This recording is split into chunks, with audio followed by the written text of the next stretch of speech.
A nossa apresentação de hoje, ela vai ser um pouco diferente do que a gente estava vindo fazendo, né? As nossas últimas apresentações estavam sendo um pouco mais acadêmicas, né?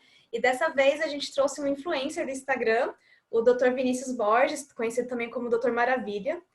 Ele é médico infectologista, graduado pela Faculdade de Ciências Médicas de Minas Gerais.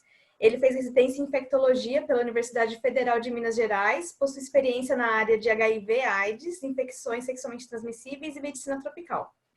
É também conhecido como Dr. Maravilha, nome do seu canal de saúde voltado para a população em geral, especialmente para a população LGBT+, e também faz eventos por todo o país sobre saúde LGBT+, e de pessoas vivendo com HIV ou AIDS. Mas o que ele queria mesmo era ser dançarino da Beyoncé. Pode começar. Sendo introduzido desse jeito, não tem como gargalhar. Gente, eu quero agradecer o convite, falar que é um tema que, na verdade, eu acho que sempre quando eu tento trazer, né, falar de saúde LGBT, eu tento falar sobre as várias pessoas que compõem a população LGBT, porque a gente já é muito invisibilizado, mas alguns de nós, algumas ainda são um pouco mais invisibilizados, né, e a população idosa, velhos e velhas, é uma dessa população.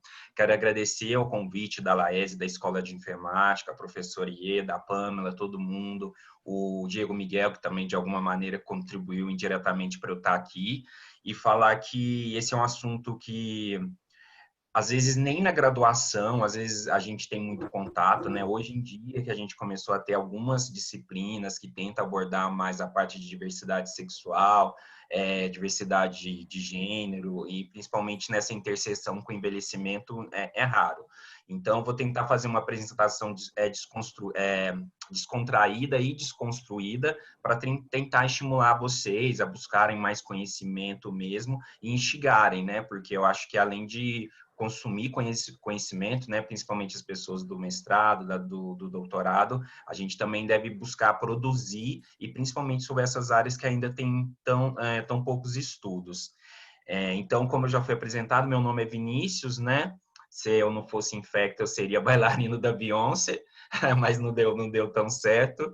E eu tenho essa experiência, né? Eu criei o Dr. Maravilha no segundo ano de residência, foi em 2016, porque eu via justamente que tinha muitos pacientes que não tinham com quem tirar as dúvidas sobre a própria sexualidade. Aí eu criei esse canal, que é o Dr. Maravilha, um médico abertamente gay, para falar disso. Eu vou compartilhar a tela agora para ir passando os slides, para eu poder ir exemplificando mais o que eu for falando. Vamos ver se está dando tudo certinho. Isso. Então, boa noite a todas, todos e todes, como eu já disse. Então, a primeira a questão que eu gosto de começar foi a ideia de ter criado o Dr. Maravilha, né? Eu lembro que eu criei numa situação de um paciente que tinha acabado de ter um diagnóstico de HIV, ele era muito jovem, ele tinha 16 anos, foi um dos primeiros pacientes que eu atendi sozinho durante a residência, e ele tinha muita insegurança, porque ele estava já começando a adoecer, porque a gente sabe, né, que o HIV, à medida que o tempo passa, que você vai deteriorando a imunidade, né, se eu tenho diagnóstico de HIV hoje, eu não evoluo para AIDS do dia para a noite, né? Isso leva um tempo. Algumas pessoas evoluem mais rápido, que são os progressores rápidos. Algumas pessoas evoluem mais lentamente, que são os progressores lentos. Algumas pessoas são controladoras de elite, elas conseguem manter o vírus indetectável mesmo sem tomar medicação, mas a grande maioria vai evoluir de 5 a 10 anos. E esse rapaz que eu diagnostiquei, né, esse adolescente, ele estava já com diagnóstico de HIV, já avançado, caminhando para AIDS, e a família mal sabia que ele era, né, LGBT, que ele era um jovem cis gay, e agora ainda tinha esse diagnóstico. E aí ele tinha muita dificuldade, né, de como que ele ia conversar isso em casa, de como que ele ia fazer o tratamento, que nesse começo ele ia tomar mais medicação, ia tomar profilaxia. E aí eu lembro que eu tentei acolher da melhor maneira possível, dei meu contato, comecei a conversar com ele, mas aí depois eu fiquei pensando, nossa, isso eu fiz para uma pessoa, imagina quantos LGBTs, lésbicas, gays, pessoas trans que tem no Brasil que talvez estão passando por situações parecidas ou piores e não tem ninguém para acolher. E aí a intenção era isso, era ter, né, um canal em que o médico abertamente LGBT pudesse acolher essas pessoas. Porque outra coisa que eu vinha também, que às vezes eu tinha paciente que às vezes já estava 10 anos acompanhando com o mesmo médico, seja clínico, infectologista, geriatra, e o infecto não sabia que ele era, por exemplo, gay ou que era uma mulher lésbica. Era aquela questão da normatividade, né? Você já lê o paciente ou a paciente como hétero, como cis e ponto, né? Nem dá muito espaço. Às vezes é questão mesmo de não querer saber, né? Porque às vezes se você não perguntar, algumas pessoas não vão mesmo falar, mas também aquelas vezes é a questão do automático, né? Você já pressupõe que seja hétero e caminha assim. Então, já vi gente que estava sendo orientado durante anos para um sexo heterossexual, sendo que a pessoa era gay, ou seja, tudo aquilo que era discutido na consulta não teria muita utilidade para ele. Então, mais uma situação de invisibilização. E aí, falando, hoje o tema a gente vai falar de prevenção e prazer, né? Aí eu vou tentar sempre ir nessa questão de desconstruir alguns mitos e estigmas, né? Ligados aos LGBTs e fazendo esse paralelo com a população idosa, né? Hoje em dia, a gente vê que a medicina como um todo, né, principalmente no Brasil, nas ondas de retrocesso que a gente está vivendo, a gente ainda é muito focado na questão da medicina curativa, e a gente é mais focado que na doença do que na saúde. E isso é uma coisa que eu vejo que a geriatria e a gerontologia, elas meio que já tá indo no caminho à parte do resto da medicina, que é focar mesmo na questão do envelhecimento ativo, né, de tentar utilizar menos medicação possível, evitar interações e focar no indivíduo como um todo. Só que algumas partes da medicina, principalmente nessas partes de saúde sexual, ainda é muito focado nisso, de doença, de diagnóstico. Você tem isso, é porque você fez aquilo, você deveria ter chupado desse jeito, deveria ter colocado preservativo, deveria ter tomado PEP, muito focado em comportamento, em diagnóstico, em doenças, em genital, que não é o que acontece, que não é a melhor maneira, aliás, de trabalhar a sexualidade. Hoje em dia, por exemplo, a gente fala mais de... A gente fala ISTs em vez de DSTs. Por que hoje em dia a sigla mudou? Porque doença sexualmente transmissível, a gente pensa sempre que vai ter uma lesão, vai ter, por exemplo, uma verruga, uma ferida, um corrimento. Agora, a infecção, ela pode ser detectada através apenas do exame complementar. Então, a gente vê muitas pessoas que podem ter, por exemplo, sífilis na fase latente, o próprio HIV, pessoas com vagina e pessoas com útero, elas podem ter clamídia, podem ter gonorreia, né, na cavidade vaginal, no cérvix uterino, sem ter sintomas. Então, quando a gente fala de infecção, a gente tira aquela ideia de que você só vai no médico quando você tiver com algum problema. Todo mundo, né, a gente sabe que tem uma recomendação da OMS que todo mundo em vida sexual reprodutiva tem que fazer pelo menos um teste de HIV, de hepatite viral, de sífilis na vida. E, na verdade, à medida que você tem mais parceiros e mais exposições de risco aumentado, essa frequência vai aumentando. Eu, praticamente, considero uma vez, pelo menos, por ano para a maioria das pessoas, incluindo pessoa idosa, né? Um caso, eu sempre gosto de exemplificar os casos com... Embora eu tenha uma prática clínica curta, né, tem 3 anos de infecto só, mas eu já vivi bastante coisa. Eu lembro de uma paciente idosa que estava hospitalizada num leito de UTI, estava tratando uma pneumonia que era comunitária, né, um agente comum, um provável pneumococo, alguma coisa, e ela não estava respondendo tão bem, e a gente não estava entendendo o que podia estar acontecendo, que a resposta dela não era tão satisfatória. Aí eu questionei se já tinha sido pedido um teste de HIV, né? Aí me falaram, não, Vinícius, essa senhorinha tem cara de que não transa desde 1900 e bolinha, né? Para que fazer teste de HIV nela? Mó cara de santinha. Falei, não, gente, todo mundo já se expôs na vida em algum momento. A questão, né, da pessoa liga em envelhecimento como se não tivesse mais sexualidade, não tivesse mais desejo, não tivesse prática. Talvez a prática pode mudar a frequência, mudar o estilo, mas ainda existe, né? É uma qualidade humana, né? É inerente ao aspecto humano. Então, por que só porque ela tinha mais de 60 anos, ela não poderia estar infectada com o vírus, né? A gente tinha conhecido ela há uma semana e toda essa história que ela tinha nesses 65 anos de vida, né? A gente não sabe a quais riscos ela foi submetida, ou seja, ainda aquela visão quadrada de achar que para você se infectar com HIV, você tem que transar muito ou transar com muita gente, ou tem que ser gay, ou tem que ser travesti. Não, muitas pessoas em relacionamentos monogâmicos, pessoas mais velhas, pessoas extremamente jovens podem se infectar.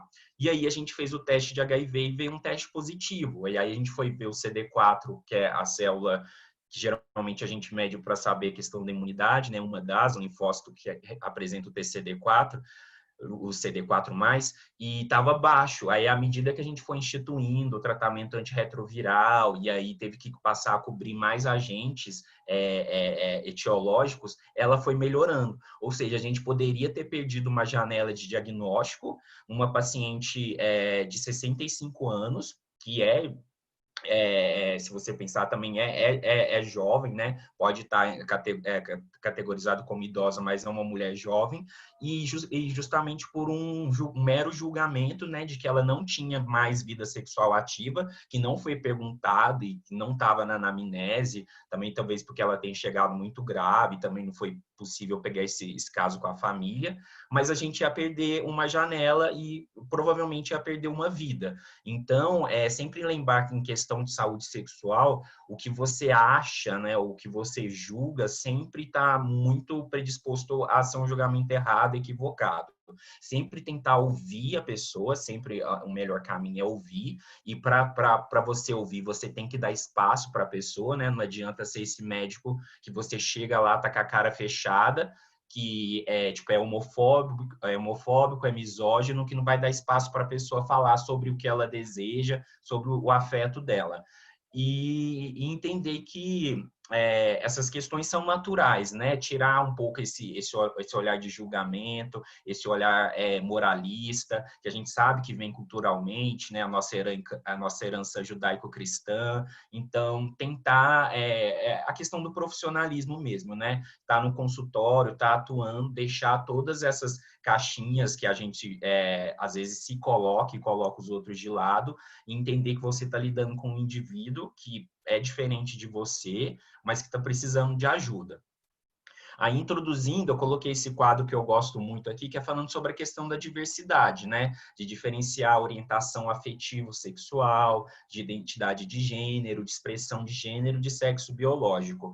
Isso é uma coisa que os colegas até hoje têm muita dificuldade, né? Tirando algumas ilhas, assim, de um pouco mais de humanização no aspecto sexual, eu vejo que ainda muitas pessoas não entendem que pode existir uma mulher travesti lésbica, um homem trans gay, né? Uma pessoa pansexual, uma pessoa intersexo, travesti. Então, as pessoas ainda acham que é tudo uma coisa só. O LGBT, né, todas as letrinhas, a gente tem que entender que essas letrinhas existem porque cada uma dessas pessoas realmente ela tem as suas próprias peculiaridades, né, as suas próprias características e as suas vulnerabilidades. É diferente, por exemplo, falar de prevenção para um homem gay cis, né, principalmente um homem gay que não seja afeminado, e falar, por exemplo, de prevenção de sexualidade com uma mulher travesti negra que vive na periferia de uma cidade. Então, a gente sabe que o LGBTQIA+,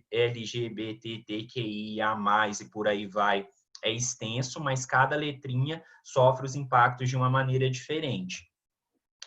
E entender também que a gente envelhece, né? Então, quando a gente vai fazer esse recorte de LGBT, a gente tem a tendência a ligar muito ao movimento HIV/AIDS. A gente sabe que na década de 80, a população LGBT, principalmente a população gay, a gente perdeu muitas pessoas, né, vítimas da AIDS, toda aquela questão histórica, e acabou que o movimento LGBT teve que ter como esteio o movimento de HIV, e esses dois ganharam a visibilidade juntos.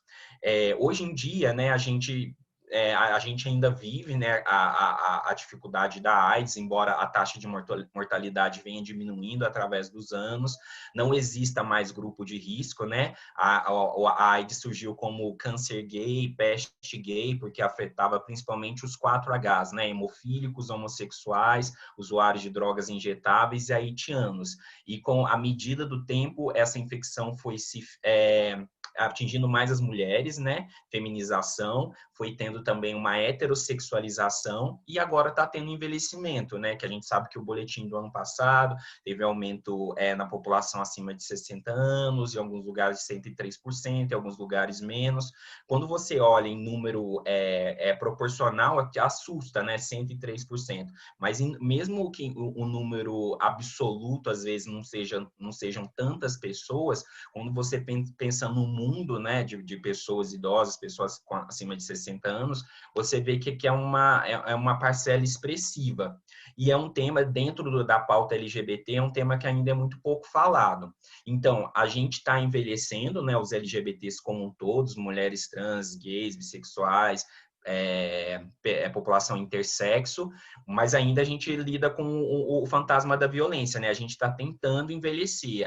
Por exemplo, quando a gente compara dados da população trans, a gente vê que no Brasil a população trans ela tem uma expectativa muito baixa, né? Eu acompanho muito o trabalho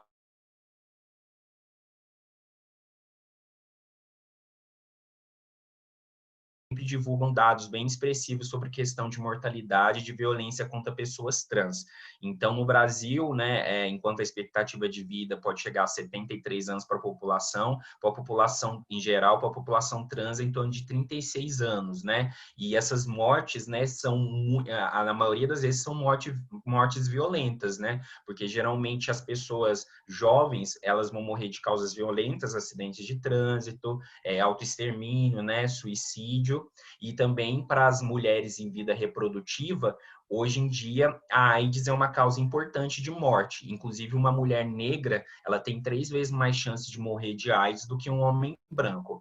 Então, embora a gente ainda, alguns grupos nossos ainda têm uma dificuldade para envelhecer, né, devido a todo esse panorama de violência, de transfobia, de LGBTfobia, mas sim, a gente está envelhecendo. E a partir desse cuidado, né, do envelhecimento, a gente tem que entender também que surgem novas necessidades, né, porque a gente vai envelhecer como que a sociedade, o sistema de saúde vai estar preparado para isso, né?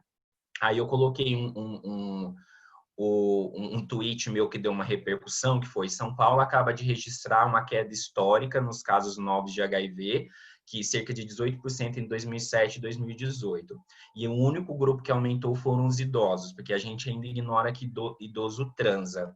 Então, isso é uma coisa que às vezes parece até meio redundante falar, né? Porque a gente pensa que o sexo, né, é uma função biológica, né, exercer a sexualidade, o afeto e tudo. Então, com o tempo, ela pode se modificar, ela pode diminuir o ritmo, em alguns casos aumentar, mas é uma função que não se extingue, né? Então, da mesma maneira que você tem a função circulatória, a função respiratória, funções cognitivas, com o envelhecimento, você vai ter uma maneira de preservar essa função, né?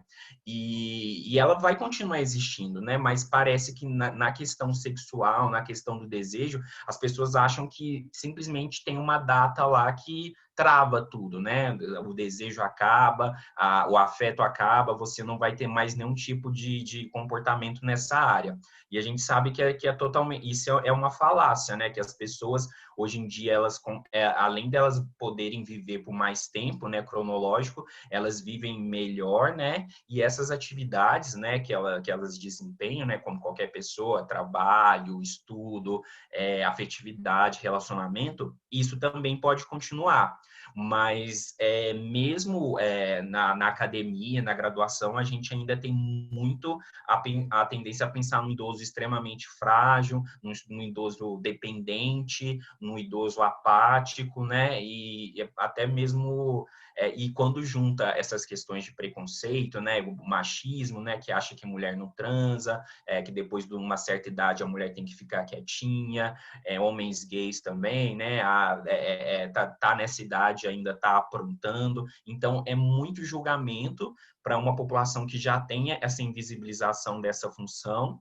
E muitas vezes essas pessoas continuam tendo as relações, mas às vezes não têm a orientação necessária. Então, quando a gente fala de que aumentou, né, o HIV ou ISTs em geral na população idosa, a gente tem que entender por quê. É porque o idoso tá transando sem preservativo, é porque ele tá transando com muita gente, é porque ele não tem orientações sobre isso, porque ele não tomou todos os cuidados que deveria. Entender que sempre, né, tem uma corresponsabilidade e nós, como profissionais da saúde, temos um papel importante, né? Porque, por exemplo, fazendo um paralelo com os adolescentes, a gente não tem uma educação sexual satisfatória nas escolas, às vezes não tem nem em casa, mas os adolescentes vão continuar transando mesmo assim. Independente se você falar sobre preservativo, sobre PrEP, sobre desejo,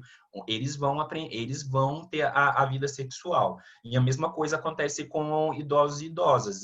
Se você invisibilizar, né? Achar que a partir daquele momento ele não vai transar mais, não vai sentir desejo de tudo, você vai perder a oportunidade de acolhê-lo nesse aspecto, não vai poder orientá-lo e ele vai transar. E muitas vezes ele pode transar de uma maneira que ele coloque ele próprio em risco e outras pessoas em risco. Então, muitas vezes, o que está acontecendo é uma falta de discussão e de acolhimento. Uma coisa que é sempre importante citar é que a parte da ciência, né? Sempre quando a gente fala, né? Tem a ver com os inibidores de fosfodiesterase, né? Os similares do Viagra, terapia de reposição hormonal, próteses penianas, o tratamento da disfunção erétil e do hipoestrogenismo, né, que acontece com o tempo, que a mulher depois ela começa a repor e pode manter, então, essa vida sexual de uma maneira satisfatória por mais tempo.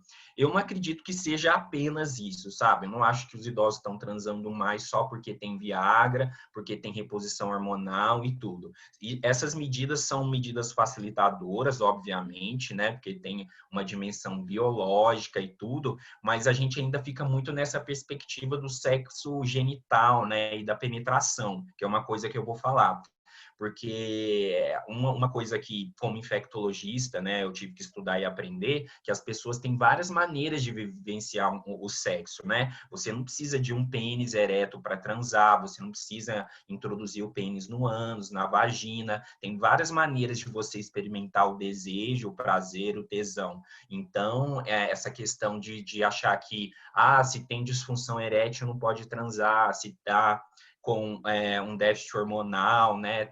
A gente sabe que é um ressecamento, né? Da mucosa vaginal com o tempo, a libido mesmo diminui com o tempo. A gente sabe que a polifarmácia, né? Medicamentos para hipertensão, antidepressivos, tudo isso pode influenciar na libido, na ereção, no orgasmo, mas não é só isso, né? É entender também de que tipo de sexo a gente está falando, o que dá prazer para aquela pessoa. A gente não vai esperar, né, muitas vezes, que uma pessoa idosa queira praticar o sexo da mesma maneira que uma pessoa jovem, né? O sexo que eu pratico com 30 anos é diferente de uma pessoa que pratica sexo com 18. E nem é por questão mesmo de aptidão biológica, de preparo físico, não. É uma questão mesmo do que realmente te dá prazer, né? Porque sexo também é aquilo, você vai descobrindo que você gosta através do tempo, né? Geralmente você vai afinando as suas características e vai discutindo.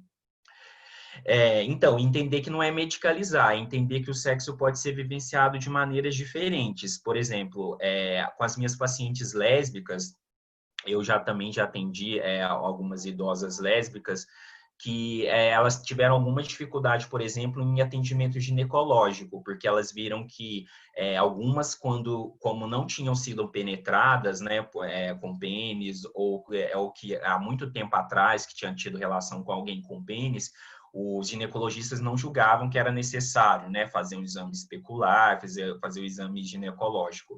E a gente sabe que não, que, por exemplo, a exposição ao HPV ocorre independente de haver penetração ou não.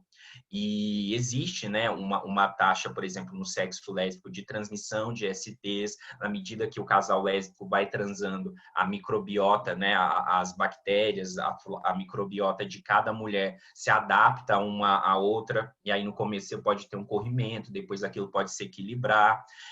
O sexo no período menstrual, né, na época que as mulheres ainda estão pré-climatério, o sexo no período menstrual pode ser um fator de risco para a transmissão de STs, e entender que, tipo, às vezes o sexo não envolve pênis, não envolve penetração em si, mas ele tem determinados riscos. Claro que tem alguns riscos maiores e alguns riscos menores. E aí a gente chega nessa parte agora que eu acho importante falar de risco e vulnerabilidade. Quando a gente fala de risco, a gente sempre pensa numa dimensão biológica. Por exemplo, esse aqui é um quadro bem conhecido, que é um quadro do CDC, que fala qual que é o risco de transmissão de HIV dependendo da atividade, né? Então, vai desde o sexo oral, que é o sexo de menor risco para a transmissão do HIV, até a transfusão. Que a gente sabe, né? Se você injeta sangue na própria corrente sanguínea de uma pessoa vivendo com HIV, uma carga viral alta, essa transmissão vai ser praticamente 100%, né? Mas o próprio sexo oral, que é uma prática que acontece em todas as faixas etárias, mas muita gente ainda não considera que sexo oral seja sexo de fato. E já tem documentados transmissão de HIV por sexo oral, principalmente no sexo oral receptivo, né? O sexo oral receptivo é a pessoa que chupa, que lambe, principalmente se há ejaculação na boca, se tem ferida na boca, se tem gengivite, se teve alguma lesão, né, ulcerada, de herpes, de sífilis, então entender que esse risco existe. O segundo tipo de sexo é o sexo vaginal, o risco é maior para a pessoa que é penetrada, seja uma mulher cis ou um homem trans, e o sexo anal é o de maior risco. E por que o sexo anal é o de maior risco? Ele é de maior risco justamente devido à questão da lubrificação. Muitas pessoas ainda não entendem que o gel lubrificante é uma maneira de prevenção, principalmente para as mulheres que já atingiram o climatério ou que estão numa idade mais avançada.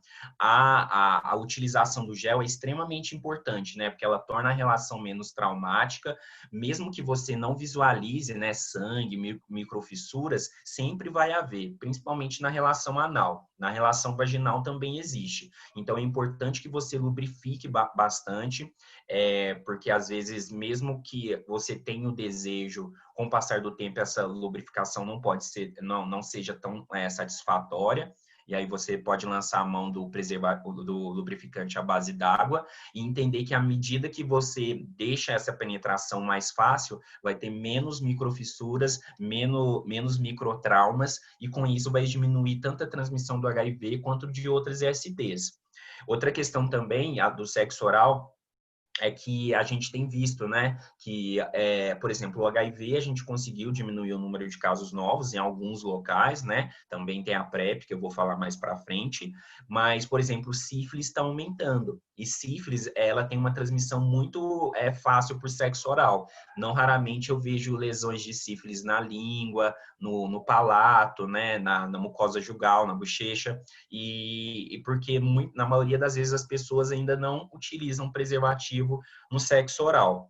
E a resposta para isso é que as pessoas têm que começar a se testar numa frequência maior. Então, todo mundo, inclusive idosos, LGBTs, pessoas heterossexuais, não tem que esperar, né, ter uma lesão de sífilis, porque às vezes você nem percebe essa lesão e com o tempo ela some sozinha, e fazer o teste e tratar, porque se você trata uma IST no início, além de você ter menos complicações, você quebra a cadeia de transmissão.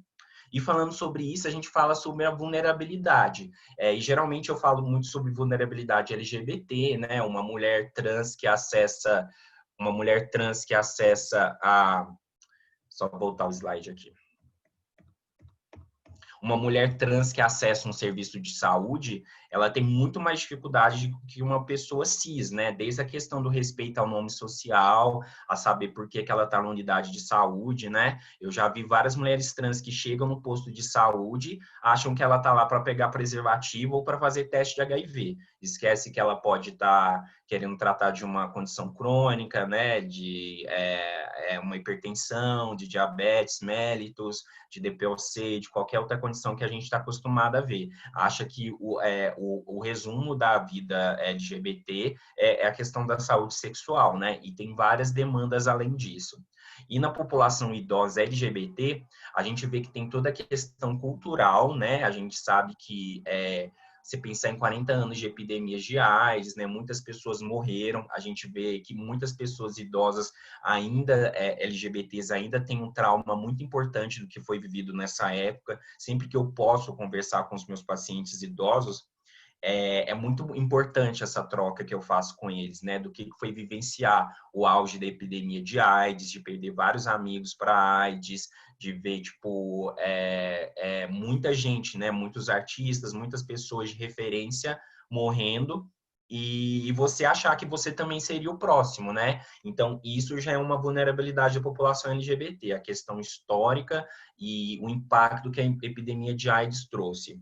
Outra questão também é a própria questão do uso do preservativo, né? O preservativo começou a ser um método de escolha justamente alicerçado na questão da epidemia de AIDS, né?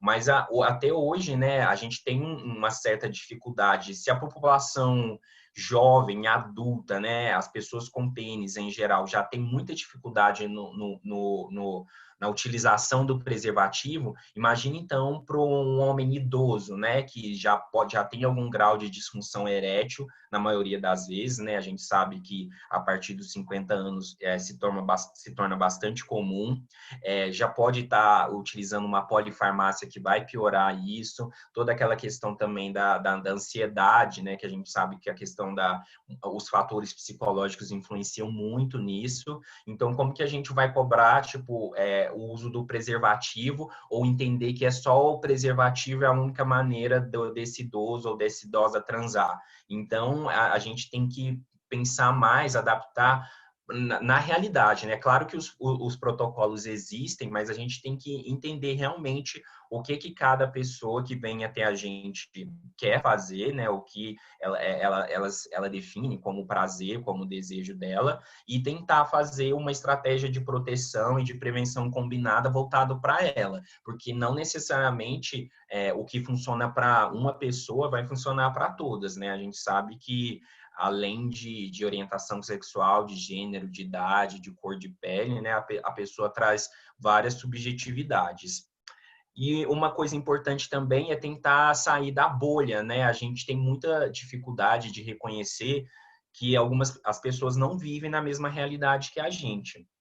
Eu mesmo, algumas vezes na vida, eu já fiz alguns julgamentos preconcebidos, né? Tipo, pessoas que às vezes tinham um diagnóstico, poderiam estar fazendo o tratamento, mas tinham uma certa dificuldade, né? Às vezes de ir nas consultas, de tomar medicação todo dia no mesmo horário. Eu já tive uma experiência no norte do Brasil, né? Com população indígena, população quilombola. Já fui em Manaus e já vi que pessoas lá precisam viajar 3 dias, né, de navio de barco para poder pegar a medicação para o HIV, por exemplo, que é um dos fatores já de dificuldade.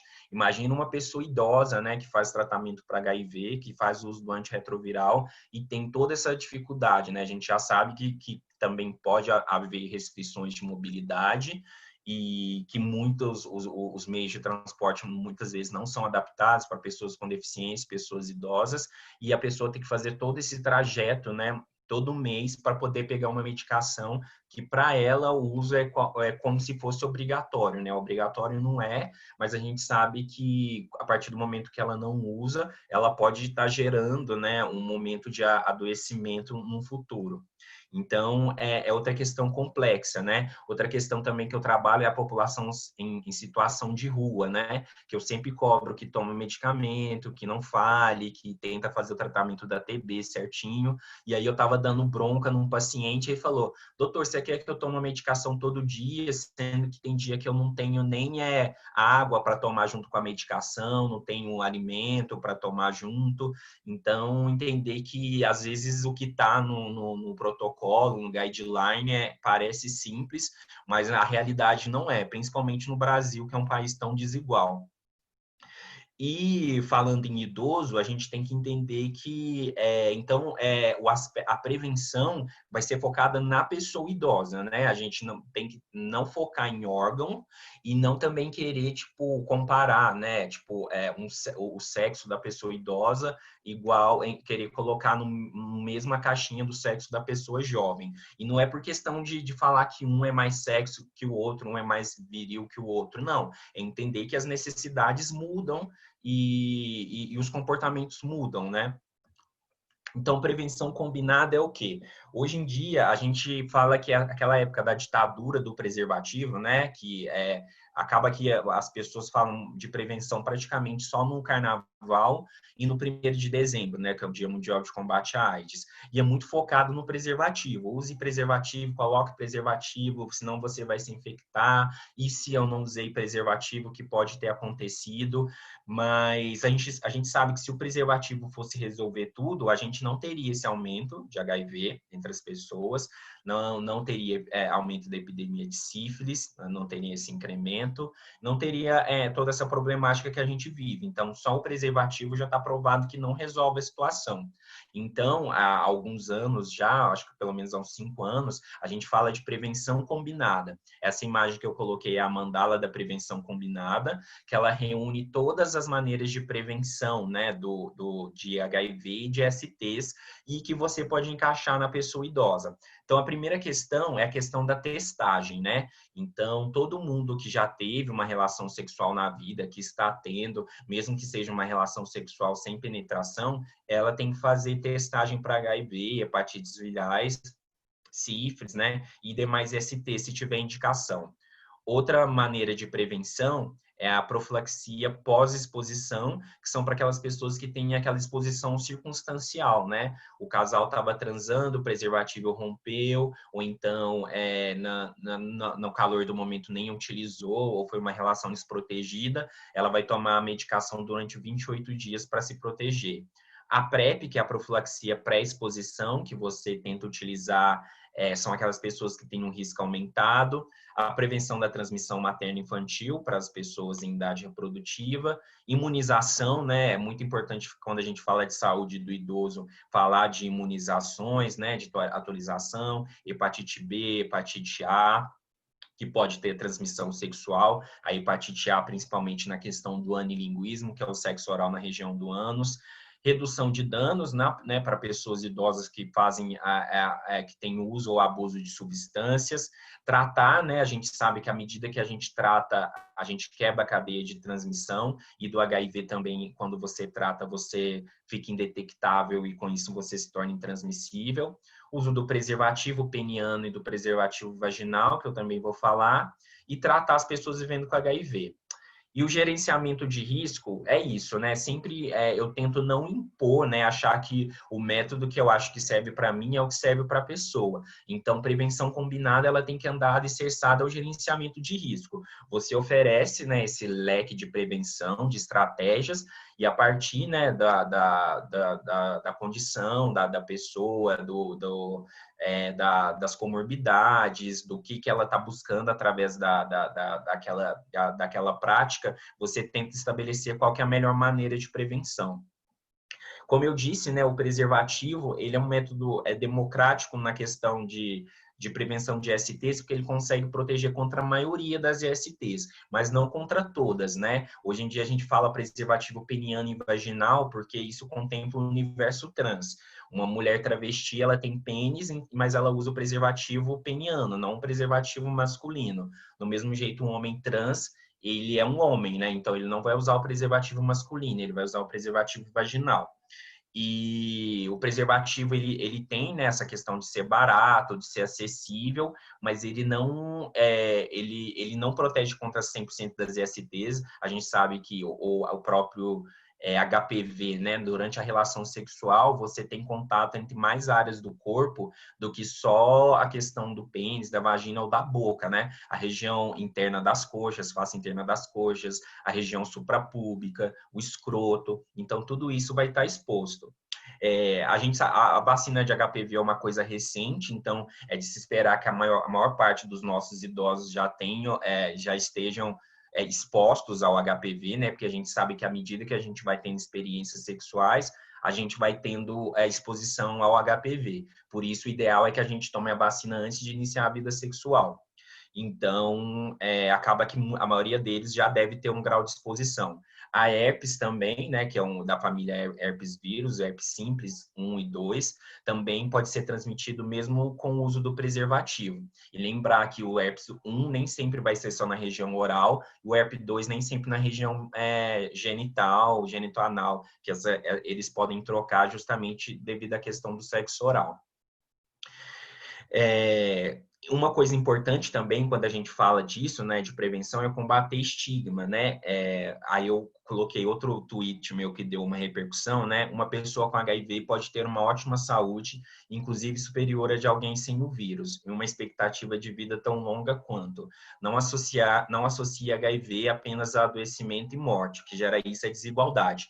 Isso é uma coisa muito importante, principalmente quando a gente fala em envelhecimento, que principalmente desde 96, que a gente tem um tratamento antirretroviral, hoje em dia as medicações com muita eficácia e menos efeito colateral, as pessoas com HIV estão vivendo muito tempo. E muitas vezes, quando a pessoa tem um diagnóstico de HIV, o principal medo dela é o medo da morte, né? Ela acha que ela vai morrer em poucos dias, poucas semanas, vai ter uma infecção oportunista, e isso já mudou bastante, né? As pesquisas já estão mostrando que pessoas vivendo com HIV já têm a mesma expectativa de vida da população geral. E algumas pessoas, né, como homens que vão menos, né, nos serviços de saúde, a gente sabe que o envelhecimento é bem feminino, né, a própria questão cultural da mulher mesmo, de acesso aos serviços, estilo de vida e tudo, as mulheres vivem mais. E nos homens vivendo com HIV, como eles meio que são puxados para essa questão de ter que ir no consultório com uma certa frequência, pelo menos semestralmente, mudar algumas coisas de estilo de vida, eles conseguem viver mais do que alguns homens que não têm esse acompanhamento frequente. Então, a gente tem que desassociar essa questão de HIV com adoecimento, com morte precoce. Inclusive, hoje em dia, né, como a gente já tem 40 anos de epidemia, tem muitos pacientes que são pessoas idosas e que vivem com HIV desde aquela época. Não, tipo, inúmeros, porque a gente sabe que muitos morreram, porque na época o tratamento eficaz começou basicamente em 96, mas muitas pessoas conseguiram sobreviver. Hoje mesmo eu pude atender um paciente de 65 anos que tem diagnóstico de HIV há 20 anos e está vivendo bem, está usando a medicação adequadamente, está com carga viral indetectável, então não está transmitindo, né, a infecção indetectável, intransmissível, e está com CD4 ótimo. Então, entender que além de tudo isso, né, além dos LGBTs envelhecerem, continuarem tendo as suas vivências, as pessoas vivendo com HIV, LGBTs ou não, também estão envelhecendo e também estão se relacionando. Uma estratégia de prevenção é a própria testagem, né? Como eu disse, isso às vezes a gente ainda falha muito para a população idosa, né? Dessa questão de invisibilizar e acreditar que as funções sexuais se extinguiram. Então, hoje a gente pode fazer testagem para HIV e ISTs de várias maneiras, desde os testes rápidos, né? Que é esse primeiro, que é o de quimiluminescência, até o teste de fluido oral, os testes laboratoriais, ELISA, carga viral. Cada um vai ter uma indicação, uma peculiaridade, e então não tem desculpa para não testar, né? Então a gente sabe que as unidades básicas de saúde já têm estrutura para fazer isso, não precisa ser infectologista para pedir. Hoje a gente ainda tem muitos profissionais que têm medo de pedir porque não vai saber dar o resultado da maneira certa, e a gente sabe que a hora de dar um diagnóstico de HIV, de qualquer IST em geral é um momento delicado, né? Que você tem que ter um pouco de segurança, tem que ter segurança acerca do que você vai falar para não gerar um problema em cima de outro problema, né? Eu já vi que pessoas já vivenciaram experiências muito traumáticas em questão de diagnóstico, de culpabilização, de questão de terrorismo mesmo, de falar, olha, se você não continuar se cuidando, da próxima vez vai acontecer coisa pior. Então, algumas coisas bem horríveis, assim, mas que não estão tão distantes da nossa realidade. Entender da questão da humanização, né? Eu sempre gosto de colocar essas duas capas, né? Que tem a capa com Cazuza, deixa em tamanho menor, porque além de ser uma capa que não deveria nem ter sido lançada, né? Nessa Veja de 93, em questão de respeito da figura e do homem que ele foi, mas para mostrar esse paralelo. Então, a gente tem uma capa de 93, Cazuza, uma vítima da AIDS agoniza em praça pública, e de cá tem o Gabriel Estrela, né? Que é um artista que saiu na capa da Galileu em 2018, vive com HIV e a pior parte é o preconceito. Então, entender o que a gente avançou nesses 30 anos, mas será que a gente avançou mesmo? Será que avançou para todo mundo? Se a gente vai para a África subsaariana, a gente vê lá que a prevalência de HIV em alguns lugares chega a 80%, 90%, uma em cada 20 pessoas lá vive com HIV. No Brasil, a gente já tem 850 mil pessoas vivendo com HIV. Então, a gente tem que trazer à tona, né, esses cuidados, essas discussões, para que a gente se aproxime mais dessa realidade do Gabriel Estrela, do que, infelizmente, a que a gente viveu na década de 80 e de 90. Muitas pessoas, né, coexistiram, né, com o Cazuza, viram Cazuza morrer. Tem grandes ativistas brasileiros que eu já conheci, que se infectaram na década de 90 e que estão vivos e estão muito bem, obrigado. E entender, né, que além dessas pessoas que estão aí no ativismo, dando a cara a tapa, podem haver outros idosos também que estão nessa situação de invisibilidade, que já tiveram essa carga de sofrimento da década de 90, que viram seus ídolos morrerem, que viram seus amigos morrerem, e tentar a gente se afastar, né, dessa situação da década de 90 e se aproximar mais dessa de 2018. Mas não esquecer que elas coexistem, né? Que a gente, no Brasil, é um país de extremos, é um mundo, aliás, né? Do mesmo jeito que a gente tem São Paulo, que é 40% da PrEP do país, a gente tem países que lugares que as pessoas têm dificuldade de fazer um teste de HIV, pessoas que nunca se testaram na vida, pessoas que às vezes têm medo de procurar ajuda pela questão do estigma, de viver em cidade pequena, de ser julgado. Então, é muito complicado. É importante falar do NIDS, que é a agência da ONU que trata das questões de HIV, né, de STs, né, a gente tem a meta para esse ano que é 90, 90, 90, que é 90% das pessoas que têm HIV com diagnóstico, 90% dessas pessoas em tratamento, e de quem está em tratamento, 90% indetectável. Dessa meta, o que a gente atingiu foi essa da supressão viral. Então, no Brasil, das pessoas que estão em tratamento, mais de 90% está indetectável, então está intransmissível.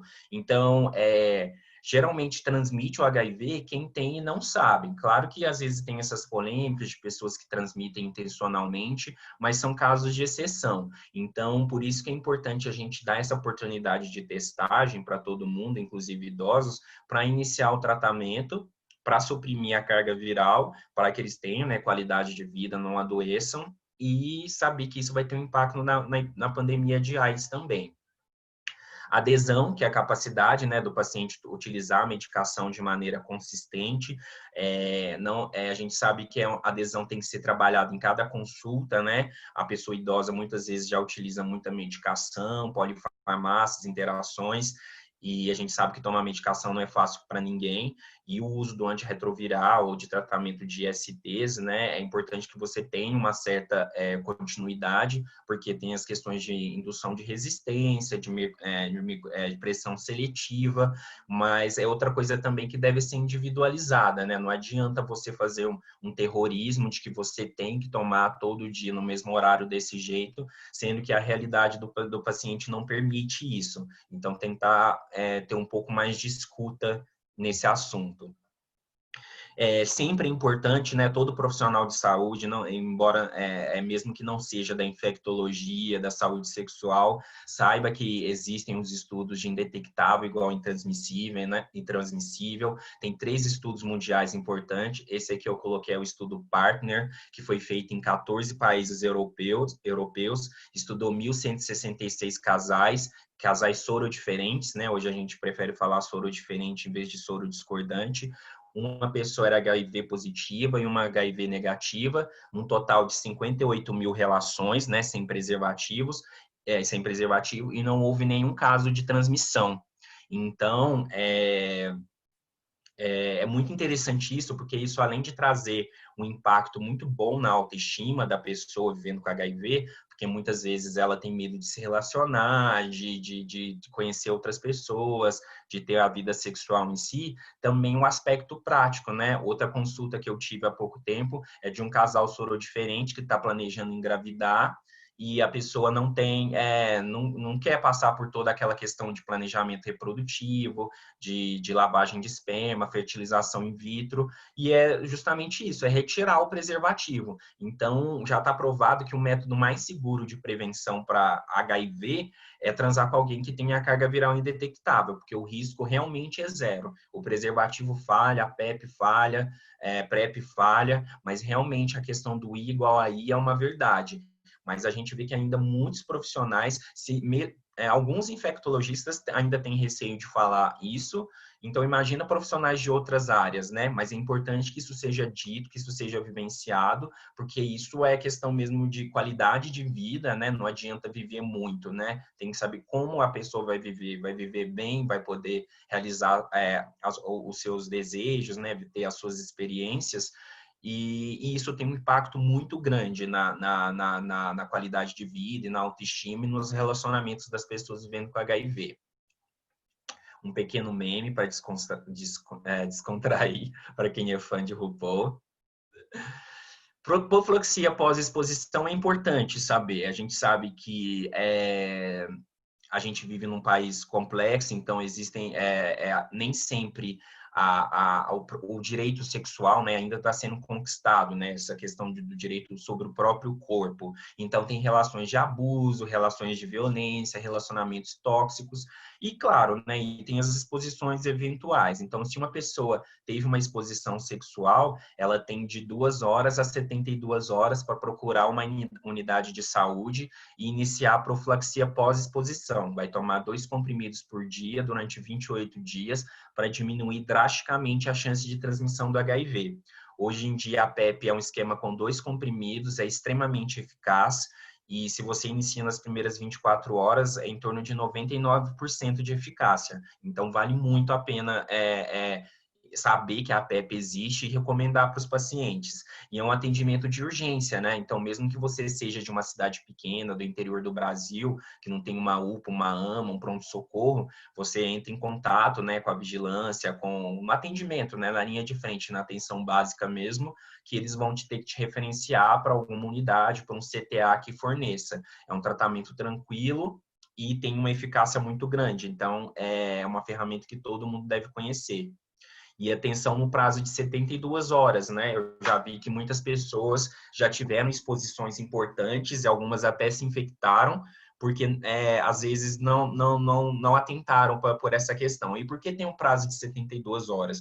É porque a maioria dos estudos mostrou que depois desse prazo, muitas vezes a questão, né, da transmissão, do mecanismo de entrada do HIV nas células já está meio que encaminhado, então não vai ter eficácia. Para alguns casos, como o caso de abuso, a gente pode estender por um pouco mais de tempo, porque o benefício supera o risco, mas geralmente em torno de 72 horas, de acordo com o protocolo e com o Ministério da Saúde, que é a nossa base, né? Lembrando que todos os tratamentos para prevenção e tratamento de HIV são fornecidos pelo SUS, né, gratuitamente.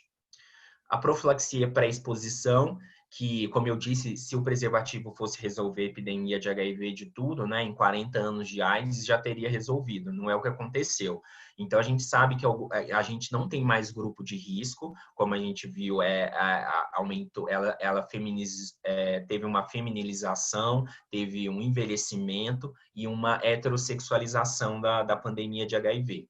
Mas alguns grupos a gente ainda continuam sofrendo um pouco mais, que a gente chama de populações-chave, que é gays e outros homens que fazem sexo com homens, mulheres trans e travestis, trabalhadores e trabalhadoras do sexo e casais sorodiferentes. Então, essas pessoas, elas estão estruturalmente mais vulneráveis à questão de se infectar pelo HIV. Por exemplo, você pode atender uma trabalhadora do sexo que atende 30 pessoas, 20 pessoas numa noite. A maneira de falar prevenção com ela vai ser diferente de uma pessoa que está num relacionamento monogâmico. Então, mesmo que a gente queira, né, a linha de cuidado tem que ser diferente, porque as pessoas têm necessidades diferentes. Então, a gente fala que existe o risco aumentado e existe a população-chave, não existe grupo de risco. E essas pessoas que utilizam a PrEP são aquelas que você coloca uma linha de intervenção porque futuramente ela poderia se infectar com HIV. Por exemplo, você tem um paciente que já teve sífilis 2 vezes, teve gonorreia, teve lesão de condiloma, então é importante que ligue aquele alarme, né, aquela luzinha, para mostrar que está naquele momento que você vai estabelecer uma linha de tratamento, introduzir a PrEP para evitar que a pessoa se infecte, né? Os estudos mostram isso, que essa pessoa que já está tendo esse histórico, né, de infecção, que já teve sífilis, já teve gonorreia, em algum momento, se você não gerar uma intervenção, ele vai poder se infectar. Então, a PrEP é justamente para essas populações que têm um risco aumentado. A PrEP é uma terapia medicamentosa, né? Ela usa um antirretroviral, então ela pode ter alguns fatores de risco, como, por exemplo, algumas lesões, né? Lesões renais, perda de massa óssea, alteração no hemograma. Mas hoje em dia, por exemplo, a gente já tem a PrEP sob demanda. Eu não sei se já teve algum estudo sobre PrEP na pessoa idosa, mas eu acho que um esquema interessante que pode ser feito, principalmente para homens gays, né, que o estudo foi validado, é a PrEP sob demanda. Você pode utilizar 2 comprimidos antes do sexo, um comprimido 24 horas depois e um comprimido 48 horas depois, 2 mais 1 mais 1. Tem um guideline já da OMS que fala da PrEP on demand, que ela tem uma eficácia boa, né, um estudo chama estudo HyperGay, e provou que ela tem uma eficácia importante na prevenção do HIV, e não precisa, então, ser só o esquema diário, porque o esquema diário você vai ter que acompanhar a questão da função renal, a taxa de filtração glomerular. Com o passar do tempo pode ter uma perda de massa óssea que é reversível, mas talvez para a população idosa não seja tão interessante. Mas esse esquema sob demanda, né, que são para exposições eventuais, ele se mostrou satisfatório, mas para relações anais, porque a PrEP concentra mais facilmente na região anal, né, no reto, em torno de 7 dias você já tem uma concentração satisfatória, e na região vaginal em torno de 21 dias. Então, para aquelas pessoas que têm menos exposições, né, geralmente até 2 relações por semana, a PrEP sob demanda pode ser utilizada, né, para as pessoas que só transam com hora programada. Tomar vacina é importante, né? Atualizar cartão de vacina. A gente sabe que todo ano a gente fala, né, de influenza, de tudo, mas vez ou outra chega a pessoa que não foi imunizada para hepatite B, tá com antitetânica atrasada. A gente sabe que o nosso calendário vacinal ainda está longe de ser perfeito, né? O público, mas já é o do SUS, mas tem muitas vacinas que já existem. Entender, né, focar bastante na questão da prevenção e da educação, em detrimento só de diagnósticos, né? Então, a vacinação também faz parte da estratégia de prevenção combinada. Redução de danos, né? A gente sabe que a gente tem população idosa que está em situação de rua, a gente sabe que estar em situação de rua é um fator de risco para uso e abuso de substâncias, então é uma maneira de reduzir danos.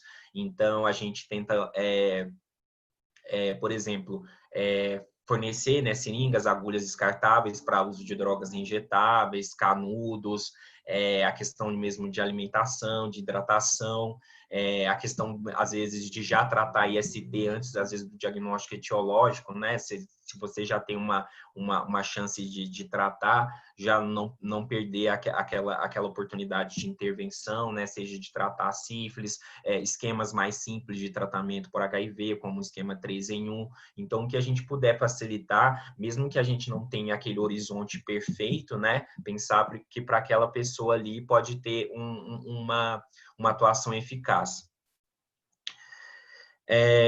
A questão, né, que a gente nunca vai falar de STs, de prevenção, de sexo na velhice, se a gente não falar de sexo, né? Então, essa questão você não precisa ser um expert, né, uma Laura Miller, chegar super descolado, falando as coisas, cada pessoa também tem as suas vivências, mas saber pelo menos ouvir. Pelo menos o que eu tenho na minha prática, é que quando você está disposto a ouvir, você já consegue ajudar bastante, né? E ir pesquisando, estudando também, e entender que sempre vai ter um ponto fora da curva que as pessoas não estão tão contidas, né, nos protocolos e nesses formatos.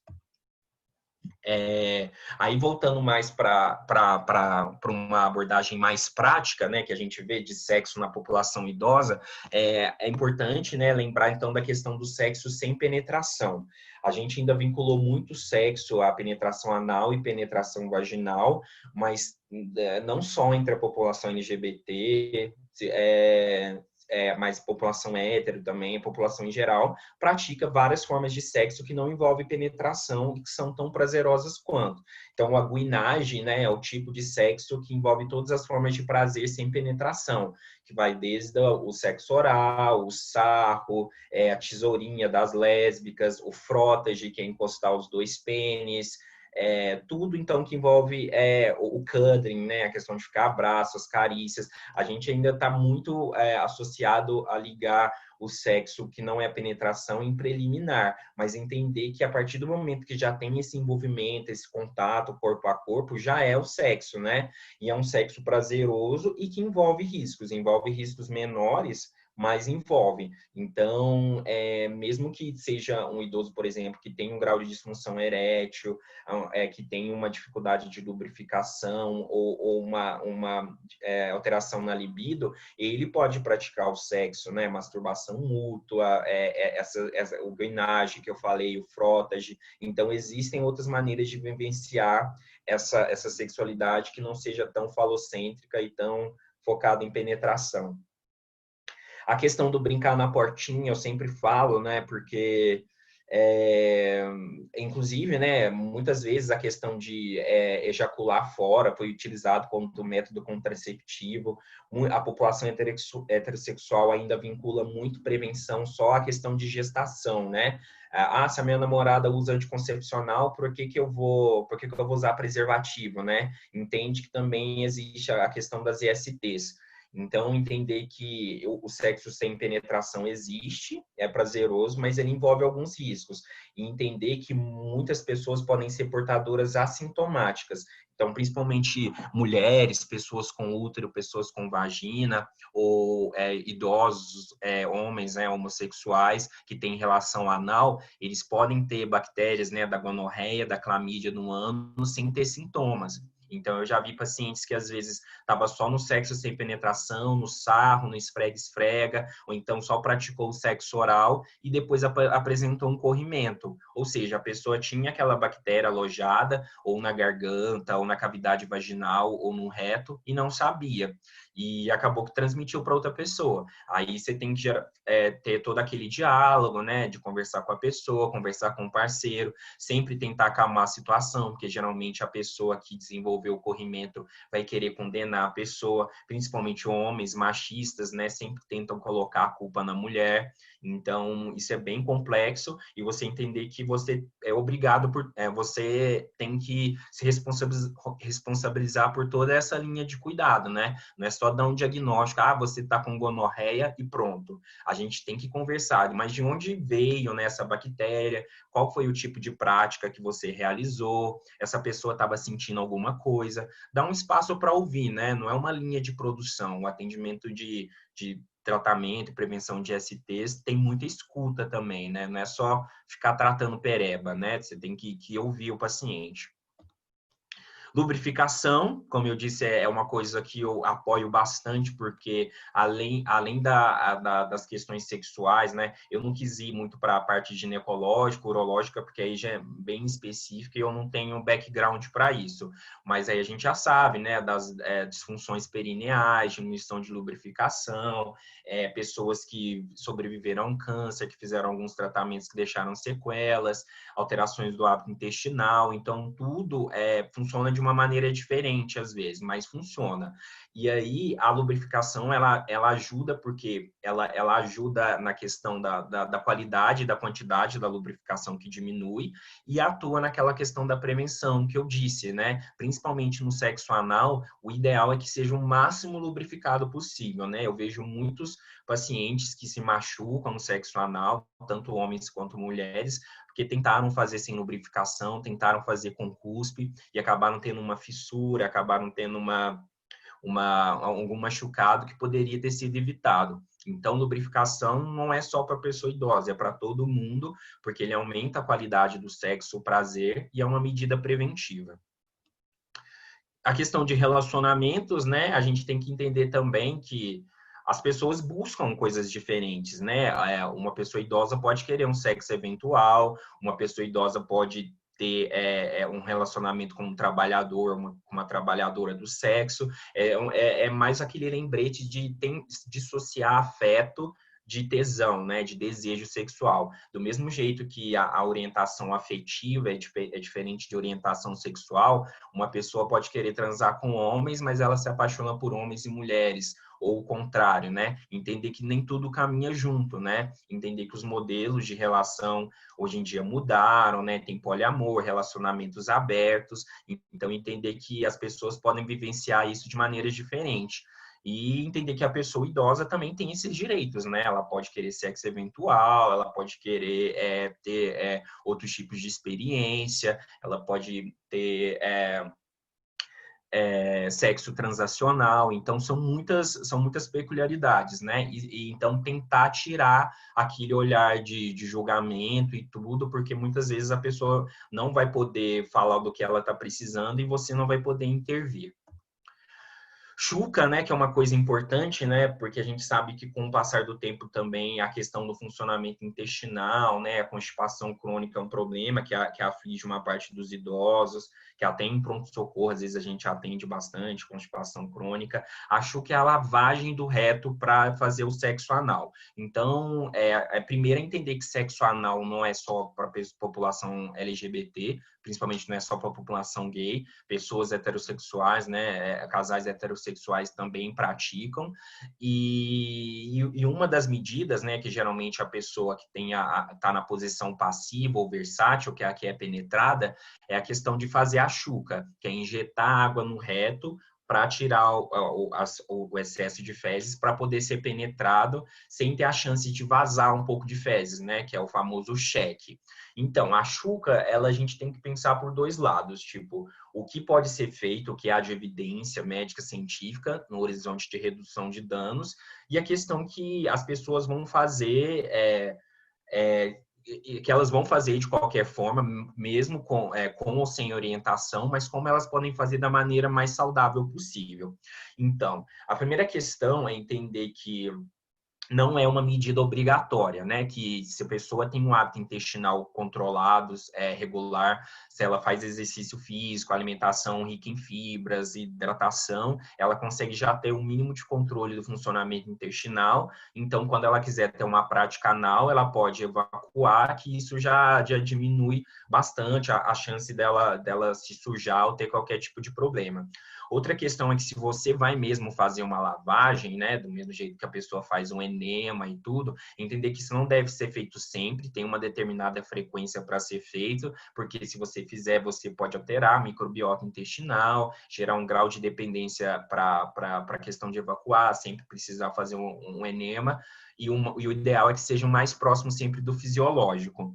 A outra questão é o tipo de material. Introduzir mangueirinha de chuveiro, coisas que tem uma ponta fina que pode cortar, é muito perigoso, né? Então, principalmente o idoso que já tem uma doença orificial, doença hemorroidária, fissura crônica, plicoma, algum grau de constipação, é muito delicado orientar ele a introduzir alguma coisa grande, uma mangueirinha para fazer esse tipo de lavagem, né? Então, o ideal, hoje em dia já existem chucas portáteis, existem materiais estéreis, individuais, seringas que podem ser utilizados, mas sempre tentar utilizar a mínima quantidade de água, em torno de 100 a 150 ml, água morna, e a questão da lubrificação, e entender que mesmo que suje, né, que mesmo que nunca vai ficar talvez 100%, né, como algumas pessoas buscam, mas que é um sexo anal que envolve esse determinado risco e não tem problema nenhum, né? O sexo anal gera prazer para o homem e para a mulher. A chuca pode ser feita dessa maneira, com menor quantidade de água, com equipamento específico, com seringa, evitar pontas rombas. Se você está tendo dor anal, se você está tendo algum tipo de sangramento, não deve ser feito.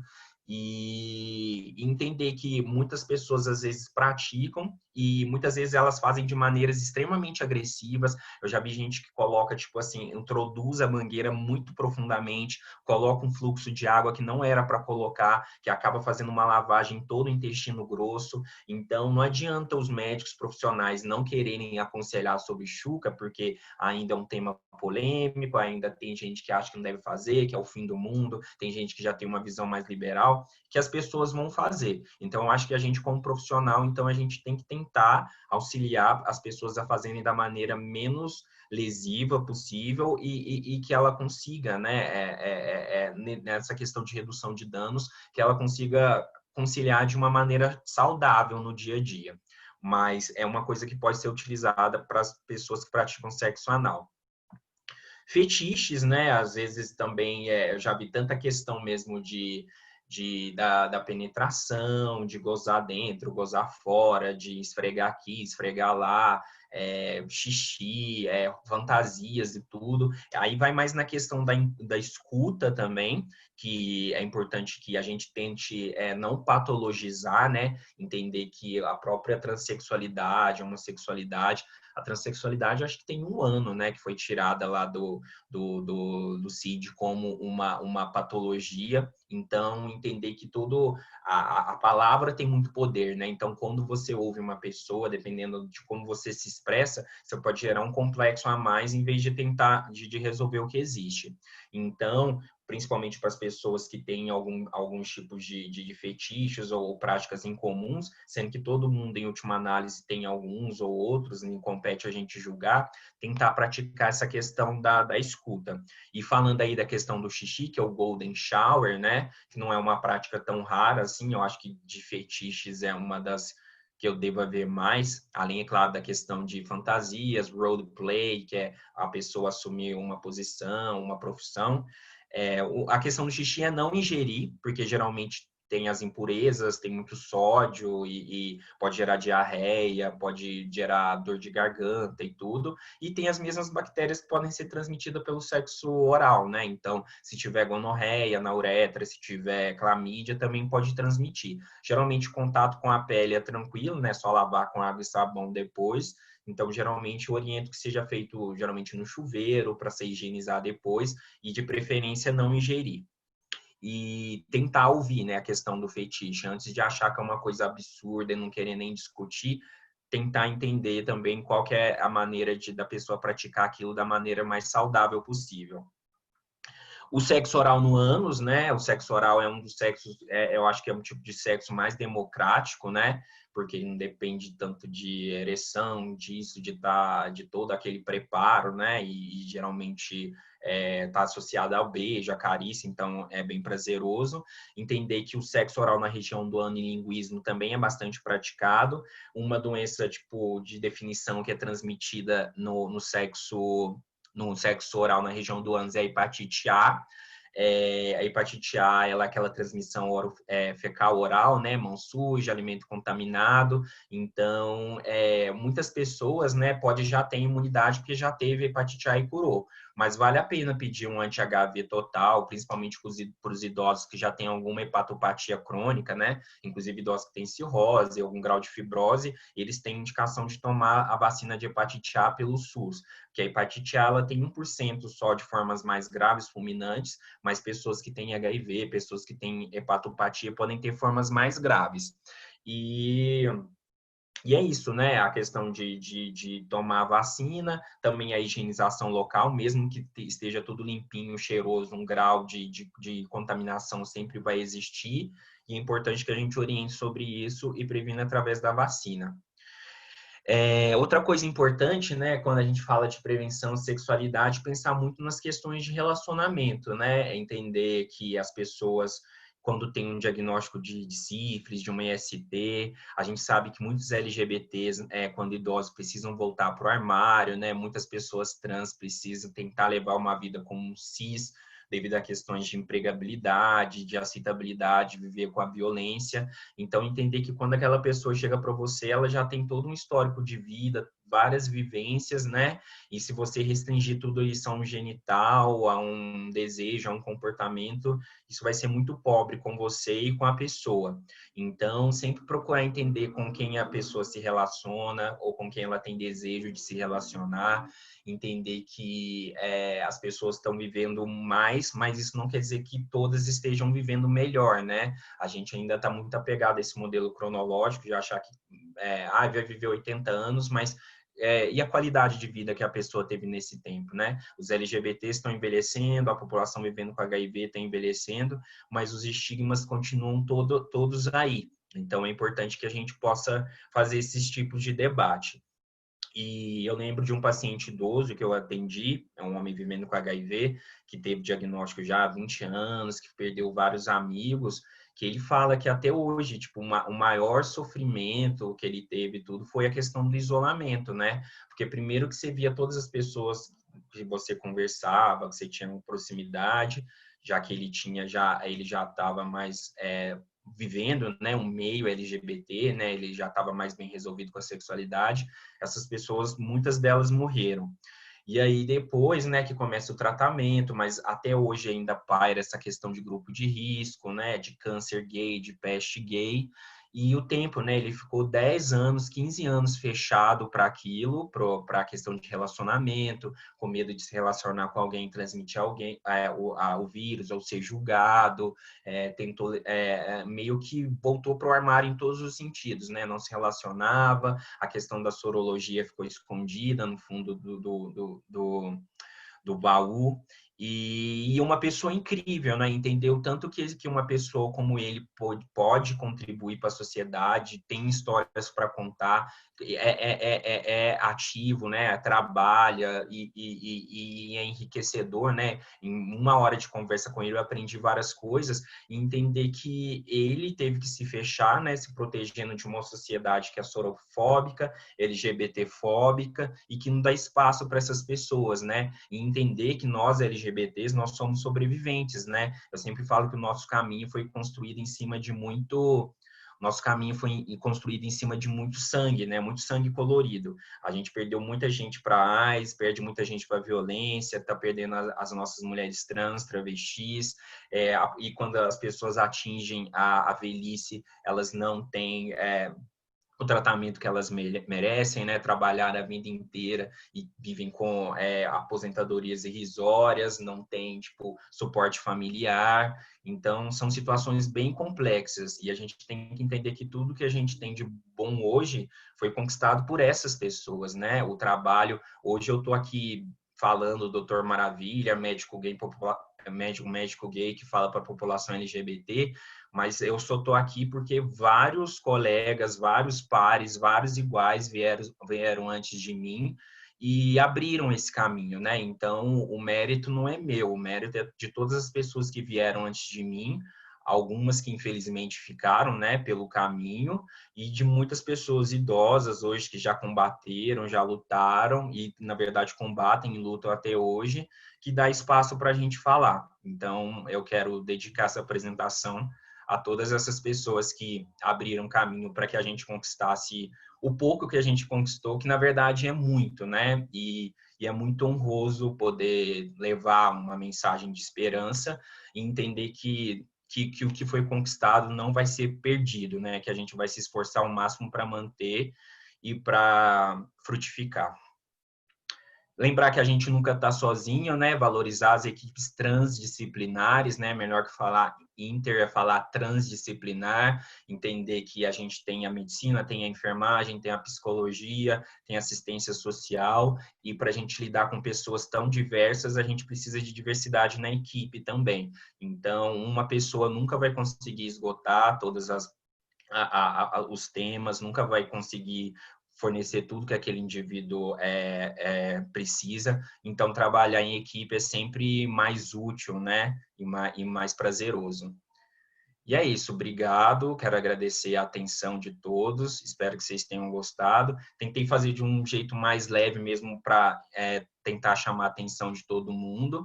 E se vocês tiverem dúvidas, tiverem sugestões, é só me procurar nas redes mesmo, Doutor Maravilha, pesquisar por extenso no Twitter, no Facebook, que vai ser um prazer responder. E quero agradecer a todo mundo, a Pamela, a professora Ieda, pela oportunidade e que a gente possa se encontrar mais vezes.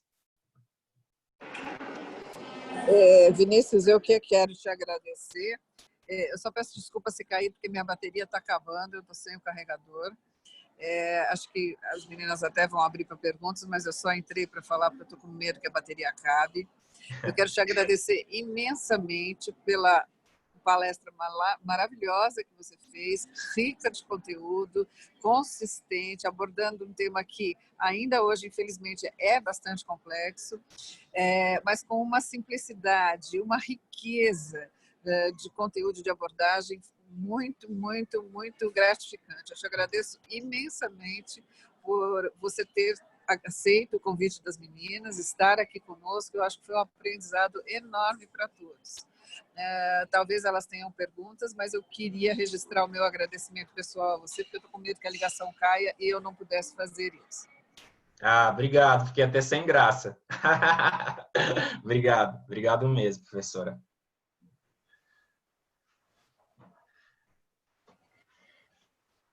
Muito obrigada, Vinícius, pela sua apresentação. Você, inclusive, chegou... A Liga já tinha se preparado para fazer alguns comentários após a sua apresentação, e alguns deles foram até contemplados já com a sua apresentação, mesmo antes da gente fazê-los, né? E a gente também recebeu aqui um elogio da Thaísa Bessa Araújo. Ela comentou assim: Vinícius, sou sua fã. Meu doutorado é sobre suporte social de idosos cis gays e geralmente é muito pouco sobre o assunto. Adorei sua abordagem. Obrigada pela palestra. Obrigado. Beijo. Parabéns pelo doutorado. Eu também queria reforçar que a gente já inseriu aqui no chat o link para acessar o formulário para quem quiser ter um certificado de participação como ouvinte dessa palestra. É só acessar o formulário, preencher todos os seus dados, que lá vão ter que daí a gente vai conseguir enviar o certificado para vocês. Se mais alguém aqui tiver algum comentário, alguma questão para colocar, é só postar aqui no chat ou se manifestar e aí liga o microfone e pode fazer as perguntas. Nós da Liga preparamos alguns comentários que a gente gostaria de fazer aqui. O primeiro deles é o seguinte: pensando que a população trans, num geral, já não consegue chegar aos serviços de saúde devido às diversas barreiras sociais impostas à população, e pensando também na baixa expectativa de vida dessa população, você tem visto e atendido pessoas trans idosas? Como se dá o acesso dessa população aos serviços de saúde? Tenho atendido população idosa trans, mas não na frequência que eu gostaria, mas inclusive tem uma ativista trans que também ela vive está em situação de rua, que é a Cici Kelly Lopes. É uma mulher fantástica, ela é uma mulher trans, ela vive em situação de rua e ela vive com HIV. Inclusive, o Diego também conhece ela, gosta muito do trabalho. Ela tem umas pautas incríveis e a rede de contatos dela também envolve outras mulheres idosas trans. Mas realmente tem menos acessibilidade. O que a gente vê no interior é que muitas vezes é aquela questão, né? Primeiro que no interior as pessoas têm dificuldade de darem nomes, né? Por exemplo, a questão de falar que é gay, falar que é lésbica, as pessoas ainda associam isso com uma coisa pejorativa, um peso. Então, tem uma pessoa, tipo, uma pessoa transmasculina, uma mulher trans, que acaba que tá lá, mas todo mundo meio que se acostumou com aquilo, nem reflete muito sobre a questão mesmo da identidade de gênero, deixa mesmo naquela questão, ela foi sempre assim, tá tudo bem. Então, acaba que não dá todo aquele espaço para ela se apresentar como mulher e tudo. Às vezes, nem respeita a questão do nome social.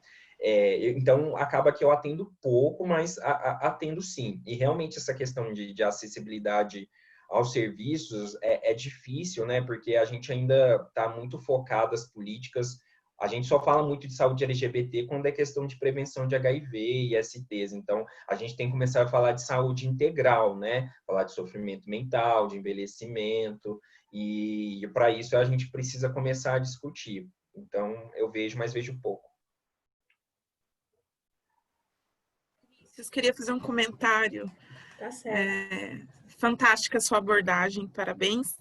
E queria compartilhar uma coisa com vocês. O ano passado, eu participei de uma roda de conversa da Eternamente Sou, com várias pessoas, né?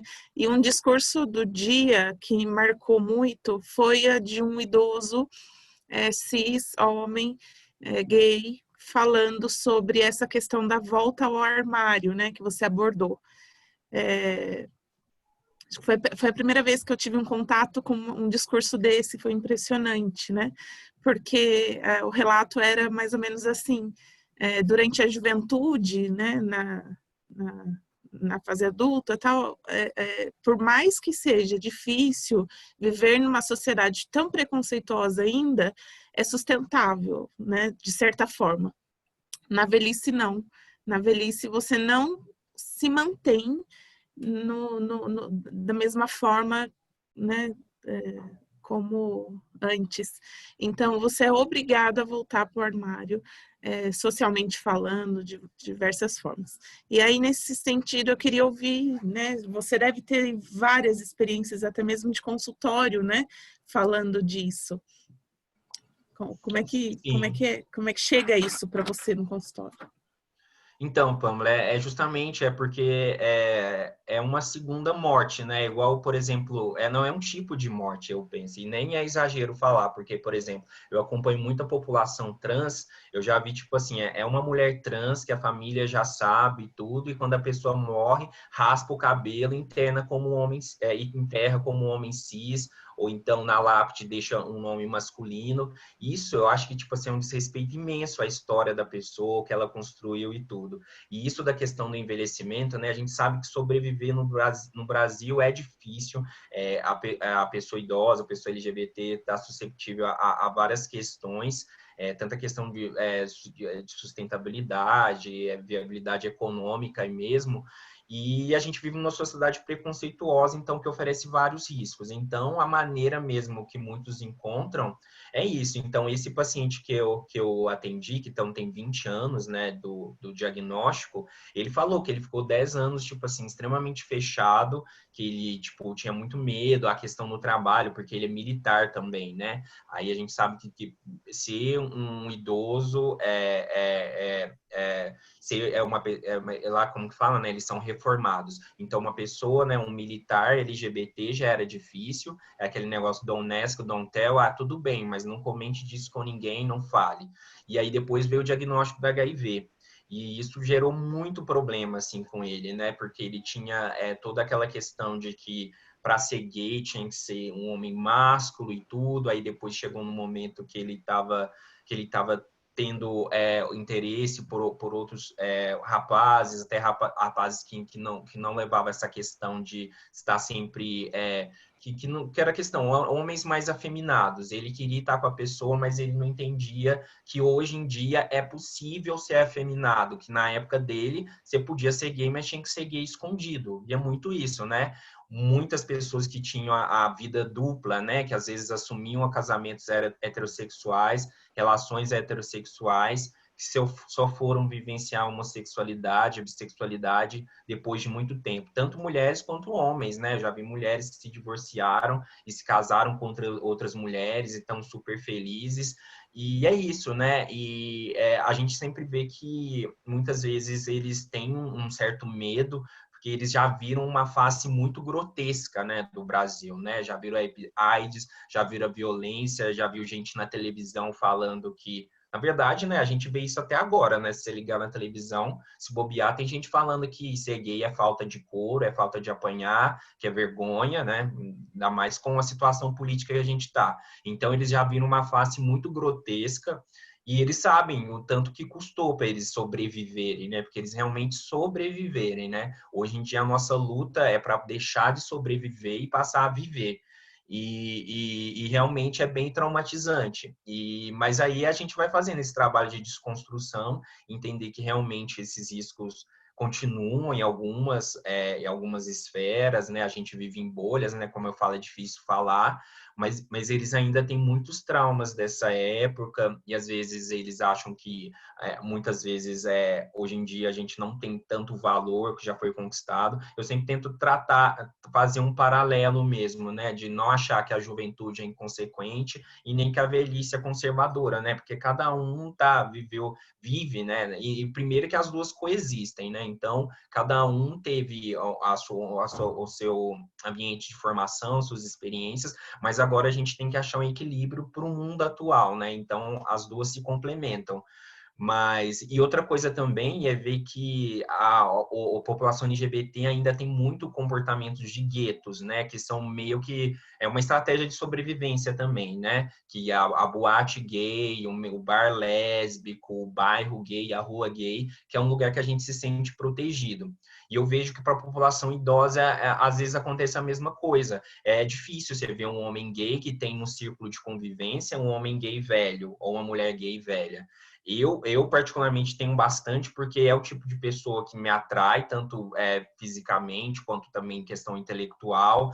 Aqui em São Paulo, a gente tem uma balada que chama ABC Bailão, eu acho que, para quem não conhece, é uma experiência muito válida, que é uma casa LGBT, que a população, majoritariamente, é a população mais idosa, e é super legal. Mas eu vejo que ainda não tem esse contato, tipo assim, ficou um grupo lá dos idosos LGBT aqui e lá, e não tem essa relação e essa troca. E a gente só vai mesmo consolidar as nossas conquistas quando a gente tiver esse momento de troca, porque todas são populações solitárias, né? LGBT são solitários, pessoas com HIV são solitários, idosos são solitários. Imagina, então, juntar essas três, né, vulnerabilidades numa pessoa só. É bem complexo.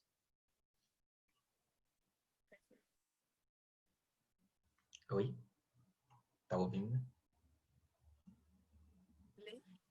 Perfeito, obrigada. Ah, imagina. Acho que ali tinha mais uma questão para te perguntar. Muito obrigada. O meu computador está dando umas travadas aqui. Mas muito obrigada.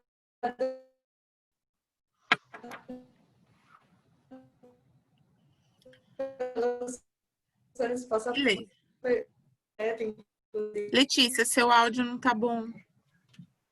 Tá Você travando. é Pamela? Pamela? Oi, pode falar. Agora acho que deu. Lê, eu vou fazer aqui. Pamela? Oi, lê? Oi. Eu falo, pode deixar, o seu tá travando. Vinícius, muito obrigada, Tá, foi excelente Bárbara, mesmo. você... Acho que ela não tá ouvindo a gente.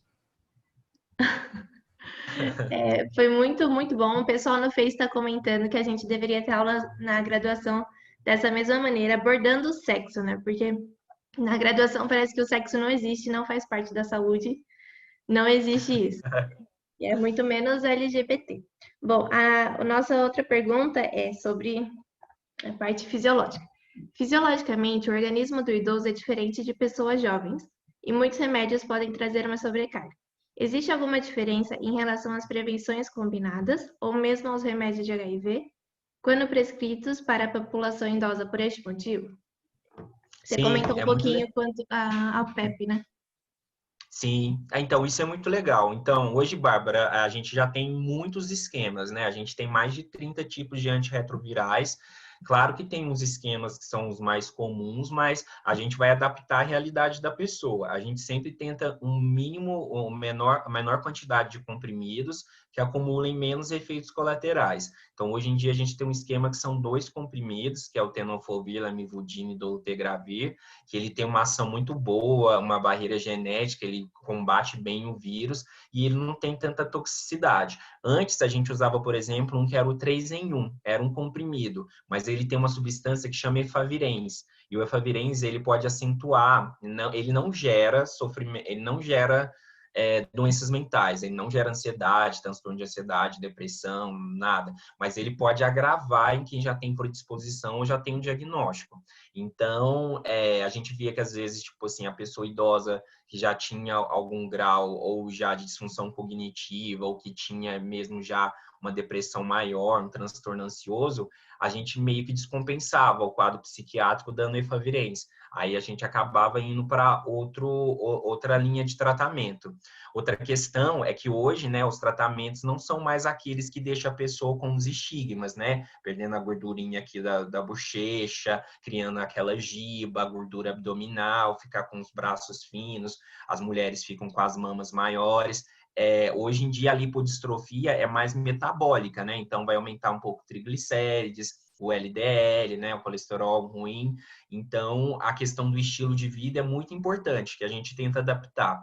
Outra questão é a função renal, porque muitos esquemas têm o tenofovir, mas se for um nefropata, alguém que já tem uma disfunção grave, uma DRC, a gente tenta usar o abacavir ou esquema sem tenofovir. Hoje em dia a gente tem até já estudos que a gente pode tratar HIV só com 2 princípios ativos, e é isso, e fazer, olhar como um todo. Da questão da prevenção, da PEP, eu já recomendei uma vez, foi para um idoso que teve uma relação com uma trabalhadora do sexo, e ele estava muito inseguro, porque fazia tempo que ele não tinha tido, e ele estava começando a utilizar inibidor de fosfodiesterase, e aí ele utilizou a PEP para ele ficar mais tranquilo, embora a exposição não tivesse sido de alto risco, e deu tudo certo. Mas aí o que a gente fez na época que ele estava usando a PEP, que tinha alguma medicação que ele estava usando que eu pedi para ele interromper, porque poderia ter uma possível interação. Não sei se era uma estatina, mas era alguma coisa que não ia gerar tanto efeito para ele, né? Que era uma coisa que estava meio sobrando. Mas então aí dá para fazer umas adaptações. A questão da PrEP mesmo, eu acho que claro que a gente pode achar um idoso que encaixe no perfil da PrEP, né? Um idoso que, por exemplo, que tenha muitas relações desprotegidas, que já tenha tido sífilis, que esteja acumulando ISTs, que uma hora ele pode se infectar. Mas eu acho que a maioria acaba que não vai ter o critério de indicação, que são aquelas exposições repetidas que indicam a PrEP. Mas se, por exemplo, pode usar a PrEP sob demanda, tipo um casal soro diferente, né? O casal acabou de se conhecer, o dia que eles forem ter a relação, ele pode tomar 2 comprimidos antes, né? 1 mais 1 e mais 1. No caso, o homem, né? Para a mulher tem que ser a PrEP diária mesmo, se for uma relação desprotegida.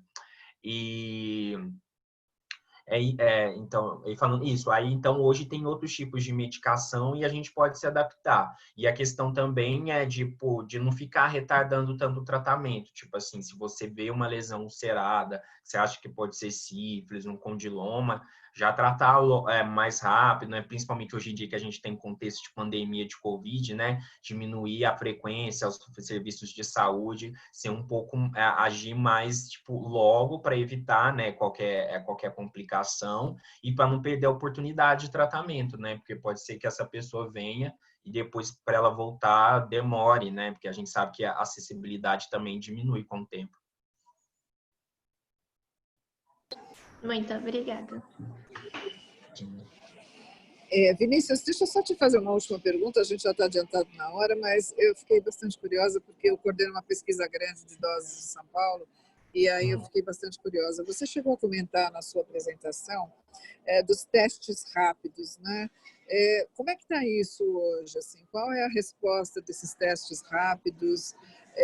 A gente pode confiar muito neles? Eles substituem os testes mais complexos, etc. O que você diria disso?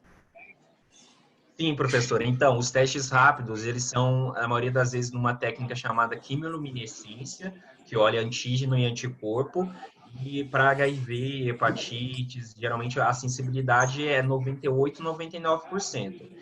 Um teste rápido, a gente tem aquela questão, né? Se você for usar como triagem, uma população, por exemplo, a população idosa não tem uma epidemia concentrada tão grande de HIV. Então, se você tem um teste rápido positivo no idoso, então a chance desse idoso ser positivo realmente é grande. Então, o ideal é que, tipo, quando você faz um teste rápido, você faça outro de um teste. Não, aliás, eu falei o contrário. Então, se deu um teste positivo no idoso, pode ser que seja um falso negativo, então um falso positivo. E aí, então, você tem que fazer um teste de outro fabricante para confirmar. Claro que sempre você vai associar a epidemiologia e a clínica do paciente. Mas são os métodos de escolha, pelo menos nos CTAs, que têm sido feitos, são todos. Se é uma suspeita muito recente, a gente faz carga viral. E acaba que os laboratórios privados, geralmente essas pessoas que ficam fazendo em check-up, acabam fazendo as sorologias e o ELISA. Mas são testes confiáveis. Hoje já tem capacitação para ser feita nas unidades básicas, não precisa ser de referência de saúde de IST-AIDS, pode ser feito num postinho, e é muito bom. Mas então, isso falando mais do HIV. Das hepatites, com certeza os da hepatite não são confirmatórios. Você tem um teste de HCV e HBsAg, você tem que fazer sorologia e depois possivelmente carga viral. E da sífilis também é complexo, né? Uma coisa que acontece muito são essas campanhas de sair testando, aí testam uns idosos, e aí vem muitos idosos com teste de sífilis positivo, né? Principalmente, às vezes, vem BDRL em título baixo, e aí a gente tem que puxar todas as histórias, porque o teste de sífilis ele já pode dar mais falso positivo, o VDRL a gente sabe que ele não sobe só na sífilis, né? Tem doenças autoimunes, tem outras condições, né? A questão mesmo de a gravidez pode dar, doenças neurodegenerativas, várias coisas podem aumentar o VDRL. Então, para HIV é tranquilo, mas geralmente para as outras, hepatite B e C e sífilis, a gente vai ter que fazer uma sorologia. Mas são testes muito úteis, sim, eu acho que podem ser aplicados. O do fluido oral também, que é super, menos invasivo, ele tem uma janela imunológica maior, enquanto o teste rápido com gotinha de sangue é 90 dias, para HIV, em torno de 180 para hepatite C, 4 meses para hepatite B, 2 meses a 6 meses para sífilis. O fluido oral é 120 dias para HIV, mas também pode ser utilizado. Mas sempre tentar encaixar assim com o paciente. Então, se der um teste positivo, teste rápido, você tem que fazer outro teste de outro fabricante para confirmar o HIV. De acordo com o protocolo, assim você já consegue fechar o diagnóstico. Agora, para hepatite B, hepatite C e sífilis, você tem que fazer as sorologias para confirmar. Mas são bons e estão bem acessíveis. Acho que a maioria das cidades tem capacidade de realizar um teste rápido.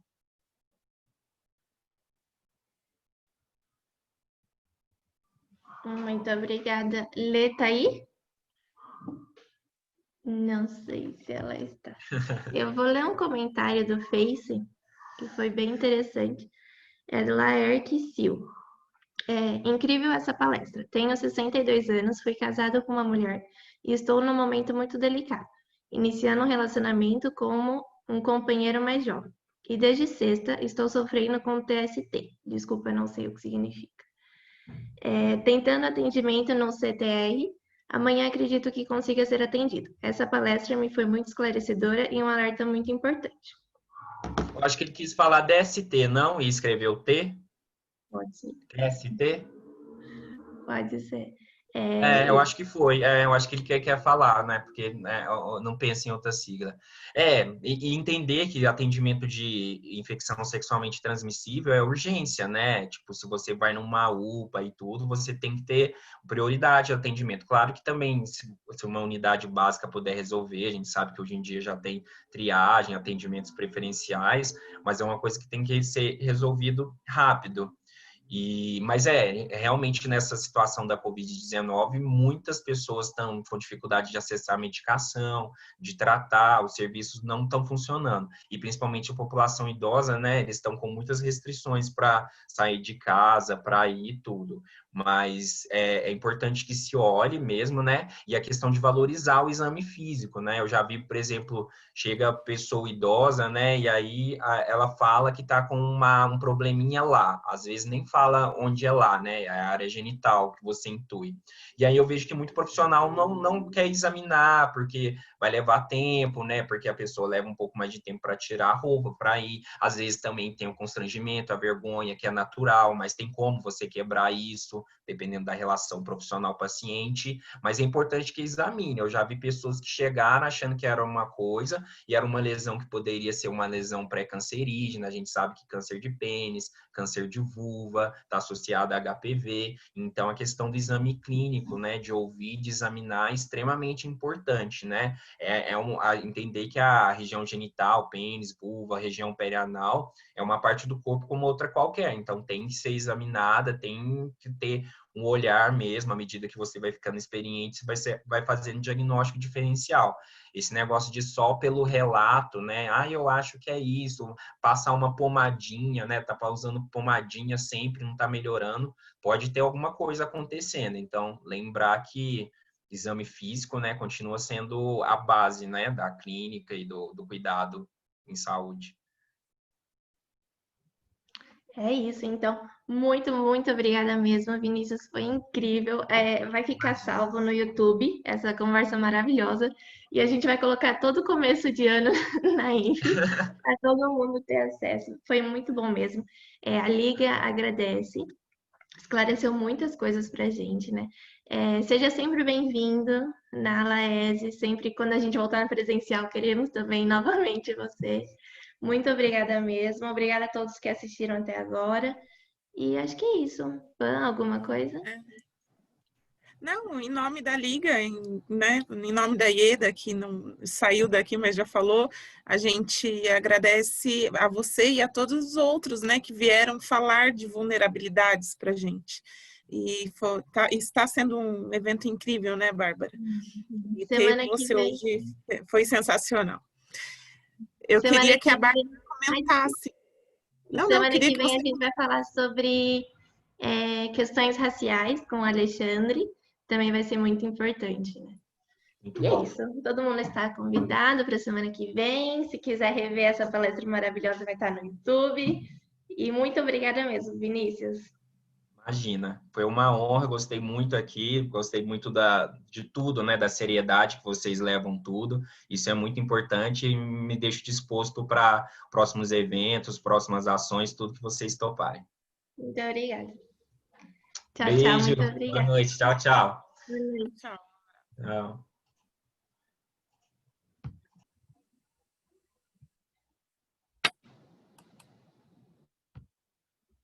Sim.